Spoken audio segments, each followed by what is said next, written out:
ತಮಿಳಿನ star ನಟ ವಿಜಯ್ ದಳಪತಿ ಕೊನೆಯ cinema ಕುರಿತು ಇದೀಗ ಇಂಟ್ರೆಸ್ಟಿಂಗ್ ಅಪ್ಡೇಟ್ ಒಂದು ಸಿಕ್ಕಿದೆ.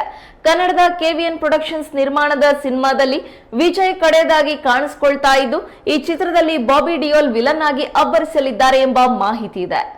ಎಸ್, ವಿಜಯ್ ನಟನೆಯ 69ನೇ ಸಿನಿಮಾದಲ್ಲಿ ಅನಿಮಲ್ ಖ್ಯಾತಿಯ ನಟ ಬಾಬಿ ಡಿಯೋಲ್ ಕಾಣಿಸಿಕೊಳ್ಳಲಿದ್ದಾರೆ. ಇದರ ಬಗ್ಗೆ ನಿರ್ಮಾಣ ಸಂಸ್ಥೆ ಗುಡ್ ನ್ಯೂಸ್ ಕೊಟ್ಟಿದೆ. ಆದರೆ ಯಾವ ಪಾತ್ರ ಮಾಡಲಿದ್ದಾರೆ ಎಂಬುದನ್ನ ಇನ್ನೂ ರಿವೀಲ್ ಮಾಡಿಲ್ಲ. ಅಂದಹಾಗೆ ದಳಪತಿ 69 ಮೇಲೆ ಬಲು ನಿರೀಕ್ಷೆ ಇರೋದ್ರಿಂದ ಭರ್ತಿ 500 ಕೋಟಿಯಲ್ಲಿ ಚಿತ್ರ ತಯಾರಾಗ್ತಾ ಇದೆ. ತಮಿಳು ಚಿತ್ರ ಪ್ರೇಮಿಗಳ ಪಾಲಿನ ಮಾಸ್ ಮ್ಯಾನ್ ಇನ್ ಮುಂದೆ ಬಣ್ಣ ಹಚ್ಚೋದಿಲ್ಲ ಎನ್ನುವ ಕೊರಗಿನ ಮಧ್ಯೆ ದಳಪತಿ 69 ಮೇಲೆ ನಿರೀಕ್ಷೆಯಂತೂ ದುಪ್ಪಟ್ಟಾಗಿದೆ. ಈ ನಡುವೆ ಇನ್ನೊಂದು ವಿಷಯ ಭಾರಿ ಆಶ್ಚರ್ಯ ಹುಟ್ಟಿಸಿದೆ. ಅದುವೇ ವಿಜಯ್ ಸಂಭಾವನೆ. ಇನ್ನು ದಳಪತಿ 69 ಚಿತ್ರಕ್ಕೆ ವಿಜಯ್ ಭರ್ತಿ 275 ಕೋಟಿ ರೂಪಾಯಿ ಸಂಭಾವನೆ ಪಡಿತಾ ಇದ್ದಾರಂತೆ. ಚಿತ್ರದ ಬಜೆಟ್ನ ಅರ್ಧ ಭಾಗದಷ್ಟು ವಿಜಯ್ ಸಂಭಾವನೆ ಇರುತ್ತೆ ಎಂದು ಸುದ್ದಿಯಾಗಿದೆ. ಹಿಂದಿನ ದಿ ಗೋಡ್ ಚಿತ್ರಕ್ಕೆ ವಿಜಯ್ ಬರೋಬ್ಬರಿ 200 ಕೋಟಿ ಸಂಭಾವನೆ ಪಡೆದಿದ್ರು ಎಂಬ ವದಂತಿ ಇದೆ.